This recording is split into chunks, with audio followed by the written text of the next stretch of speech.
pag-aalsa sa Cavite ay isang pag-aalsa noong 1872 na umaabot sa 200 Pilipinong sundalo at obrero sa arsenal sa Cavite.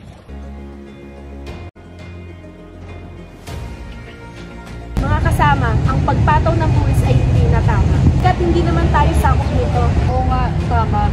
Marami na din Pilipino ang tumututol dito. Lalo na sa mga patakaran nila. Mga patakaran ng Espanyol talaga. Oo nga, wala sa katwiran. Lalong-lalo na sa pagpilit natin magtrabaho. Isinatao ko kayo upang maningil ng mga buwis sa ating mga mamamayan. Oo,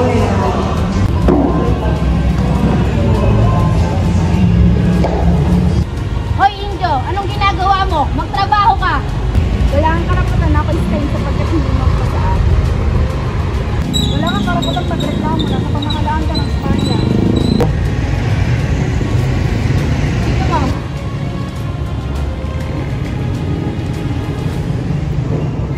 Naparito kami upang ipahatid sa inyo ang pagtaas ng buwis.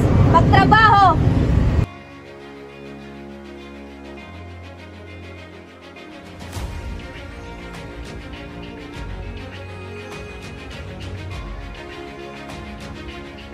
Kasama, tayo ay gagawa ng linis sa pagpuputo.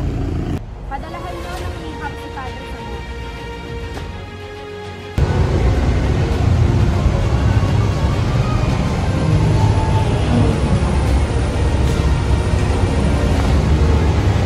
Magandang araw po, Padre Samuel. Magandang araw rin sa'yo. Parito ako upang ipadala ang pinagdalang sulat ni Kapitan. Ibarating mo ang aking pasasalamat. Makakarating po, Padre Samuel.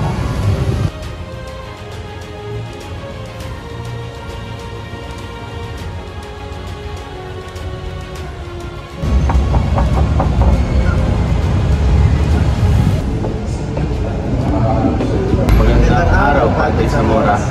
Magandang araw rin sa inyo. Ano ang aking naipag-inom? Halikayo, pasok.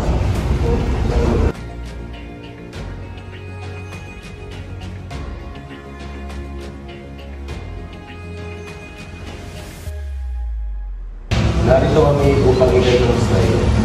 Ako ay nagugulat sa kalagayan ng mga Pilipino. Sa katunayan, ay pinadalang sulat si Kapitan upang sumagot. Ganon din ako, Padre, sapagkat ako'y matanda.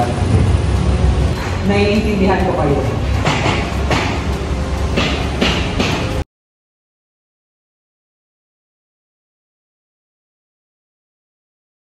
Mga kasama, salamat sa inyong pagdalo. Lahat naman tayo ay nais kumawala sa Espanyol. Lalaban tayo para sa ating kalayaan, lalong-lalo na sa ating karapatan. Tama! Para sa kalayaan! Kalayaan! Oh, Angel, ba't ka naparito? Naparito ako upang bigay ko pala sapagkat mayroong pag-aalsa laban sa Espanya. At palihim na pupulang kasama ang kanyang mga tao. Nakakasiguro ka ba sa iyong mga sinasabi? Opo, Lieutenant. Kung gayon, lipunin ang mga kawal. Bakit din ang mga yan? Bakit? Ano ba ang nagawa? Ay, napatunayan kayo ang nag-umpisa ng pag-aalsa. Kaya kayo ay makakatulan ng kamatayan sa pamamagitan ng barote. Ano? Garote?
Nadawit ang tatlong hari sa pag-aalsa na nangyari sa Cavite noong Enero 20, 1872. Ang pag-aalsa ay nagawad sa paniningil ng pamahalaang kolonyal ng Espanya kung karagtagang tributo. Wala ang pamahalaan na ang mga pari ang siyang nagpasimuno ng naturang pagkaklas. Sila ay pinatay pamamagitan ng garote sa Bagong Bayan noong Pebrero 17, 1872.